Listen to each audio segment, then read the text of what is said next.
ఎన్నికల్లో బీఆర్ఎస్ తరపున పోటీ చేసే మొత్తం 17 స్థానాలకు బీఆర్ఎస్ పార్టీ అభ్యర్థులను ప్రకటించింది. హైదరాబాద్ అభ్యర్థి ప్రకటనతో అభ్యర్థుల ఎంపిక ప్రక్రియ పూర్తయింది. ఈ మేరకు బీఆర్ఎస్ అధినేత కేసీఆర్ అభ్యర్థుల ఎంపికను సామాజిక సమతూకం పాటిస్తూ పూర్తి చేశారు. ఇటీవలి అసెంబ్లీ ఎన్నికల ఫలితాలు అనంతర పరిస్థితుల్లో రాష్ట్ర వ్యాప్తంగా కేసీఆర్ పాలనను ప్రజలు గుర్తు చేసుకుంటున్నారని బీఆర్ఎస్ వర్గాలు చెబుతున్నాయి. పార్లమెంటు ఎన్నికల్లో విజయ దుందుబి మోగించేందుకు పార్టీ సంసిద్ధమైందని, కేసీఆర్ ఆశీస్సులతో ఎన్నికల ప్రచారంలో ఎక్కడికక్కడ అభ్యర్థులు దూసుకెళ్తున్నారు. ఇప్పటికే ప్రకటించిన కొందరు అభ్యర్థులు వారి పార్లమెంటు నియోజకవర్గాల్లో పర్యటనలు చేస్తున్నారు. ఎన్నికల ప్రచారం బీఆర్ఎస్ అభ్యర్థులకు ప్రజల్లో నుంచి అనూహ్య మద్దతు లభిస్తోందని ఆ పార్టీ నేతలు చెబుతున్నారు.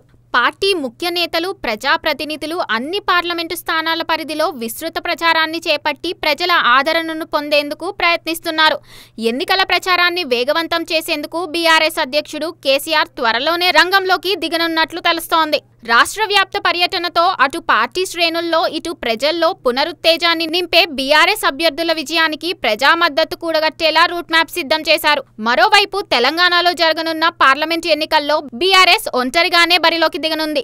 మొత్తం బీఆర్ఎస్ అభ్యర్థుల జాబితా ఇదే: ఖమ్మం నామా నాగేశ్వరరావు, మహబూబాబాద్ మాలోత్ కవిత, కరీంనగర్ బోయిన్పల్లి వినోద్ కుమార్, పెద్దపల్లి కొప్పుల ఈశ్వర్, మహబూబ్ నగర్ మున్నే శ్రీనివాస్ రెడ్డి, చేవెళ్ల కాసాని జ్ఞానేశ్వర్, వరంగల్ డాక్టర్ కడియం కావ్య, నిజామాబాద్ బాజీరెడ్డి గోవర్ధన్, జహీరాబాద్ గాలి అనిల్ కుమార్, ఆదిలాబాద్ ఆత్రం సక్కు, మల్కజ్గిరి రాగిడి లక్ష్మారెడ్డి, మెదక్ పి వెంకట్రామిరెడ్డి, నాగర్ కర్నూల్ ఆర్ఎస్ ప్రవీణ్ కుమార్, సికింద్రాబాద్ తిగుల పద్మారావు గౌడ్, భువనగిరి క్యామ మల్లేష్, నల్గొండ కంచెర్ల కృష్ణారెడ్డి, హైదరాబాద్ గడ్డం శ్రీనివాస్ యాదవ్.